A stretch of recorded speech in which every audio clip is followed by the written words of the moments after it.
नमस्कार। आज हम आपको वर्ब के फर्स्ट फॉर्म के साथ आईएनजी का प्रयोग कहाँ कहाँ होता है उसके बारे में बताएंगे।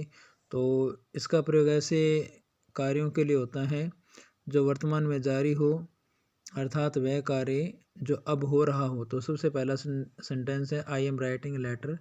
तो यहाँ वर्ब के फर्स्ट फॉर्म के साथ हमने आईएनजी का प्रयोग किया। दूसरा, द चाइल्ड इज वीपिंग, बच्चा रो रहा है। तो यहाँ वर्ब के फर्स्ट फॉर्म के साथ आईएनजी का प्रयोग हुआ है। दूसरा, ऐसे कार्यों को बताने के लिए जो वर्तमान में चल रही हो परंतु यह आवश्यक नहीं है कि वे बोलते समय भी चल रही हो, जैसे कि आई एम लर्निंग इंग्लिश, मैं इंग्लिश सीख रहा हूँ। तो ये इंग्लिश एक टाइम ऑफ पीरियड के हिसाब से सीख रहा है, ऐसा नहीं है कि वो जब बोल रहा है तभी इंग्लिश सीख रहा है। दूसरा है I am writing a book these days, इन दिनों मैं एक पुस्तक लिख रहा हूँ, अर्थात ये रूटीन में उसका काम चल रहा है। तो उसके बारे में बताने के लिए दीज डेज के साथ वर्ब की फर्स्ट फॉर्म और के साथ आईएनजी का प्रयोग किया गया। उसके बाद में नंबर 3 की बात करें, अस्थायी स्थिति व्यक्त करने के लिए भी कोई इंसान कहीं गया हुआ हो, उसके बारे में वो बता रहा हो, तो वहाँ हम वर्ब के फर्स्ट फॉर्म के साथ आईएनजी का प्रयोग करते हैं। जैसे he is spending the summer in Europe, वह यूरोप के अंदर अपनी जो गर्मियाँ की छुट्टियाँ हैं वो बिताने के लिए गया हुआ है, या फिर जो गर्मी की ऋतु है उसको वहाँ एक टाइम पास के रूप में बिताने के लिए गया है।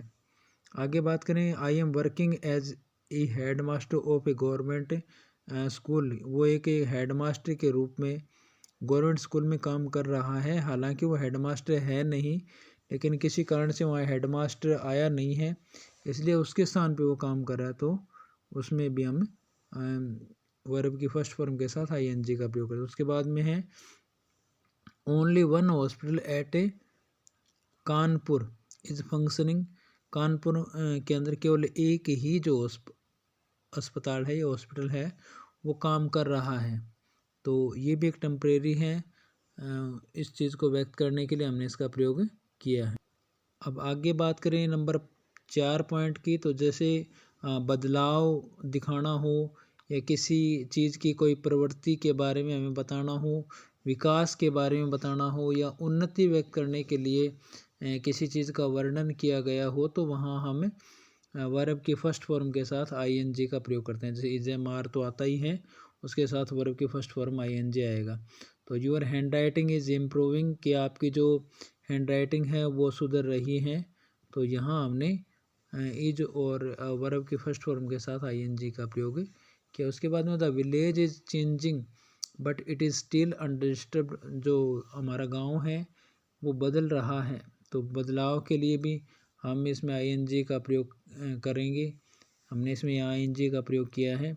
उसके बाद अगला जो पॉइंट है, world energy demand is increasing at rate of about 3% per year, जो वर्ल्ड एनर्जी है वो डिमांड करती है बढ़ोतरी की, उन्नति की, विकास की, कि वो हर साल 3% की दर से बढ़े।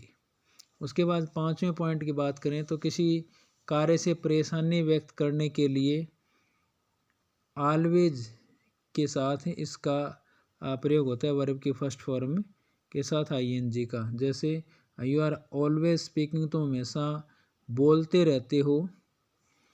तो ये एक परेशानी व्यक्त करने वाली बात है, कोई इंसान कंटिन्यू बात करता रहे और उसके बारे में आप बताओगे तो हमेशा ऑलवेज के साथ होता है।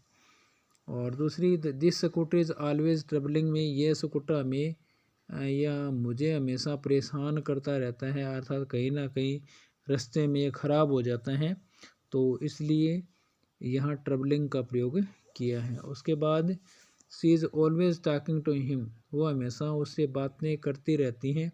ऑन द टेलीफोन, फ़ोन के ऊपर, तो ये यहाँ ऑलवेज है और उसके साथ में टॉकिंग वर्ब के फर्स्ट फॉर्म के साथ आईएनजी का हमने प्रयोग किया है।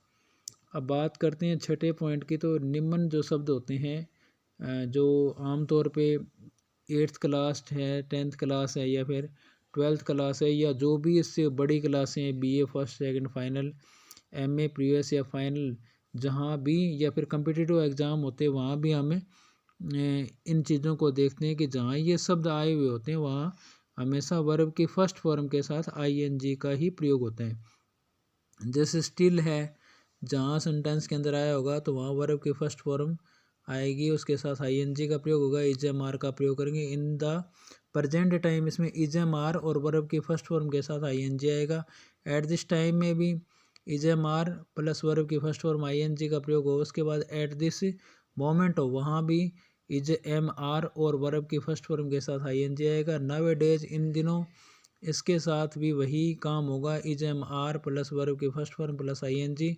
दीज डेज जहाँ हो वहाँ भी हम वर्ब की फर्स्ट फॉर्म के साथ आईएनजी का प्रयोग करेंगे। This evening, now, today, at present, look, hurry up या कीप, जहाँ भी होंगे वहाँ हम वर्ब की फर्स्ट फॉर्म के साथ आईएनजी का प्रयोग करेंगे, उसके साथ इज एम आर जरूर आएगा। तो आशा है कि आपको ये समझ में आया होगा। उसके बाद इसके जो जितने भी और एग्जाम्पल हैं वो हम आपको अगले वीडियो में देंगे। इससे पहले आपको उस जो हैज है और वर्ब की थर्ड फॉर्म है उसके बारे में अगले वीडियो में बताएंगे।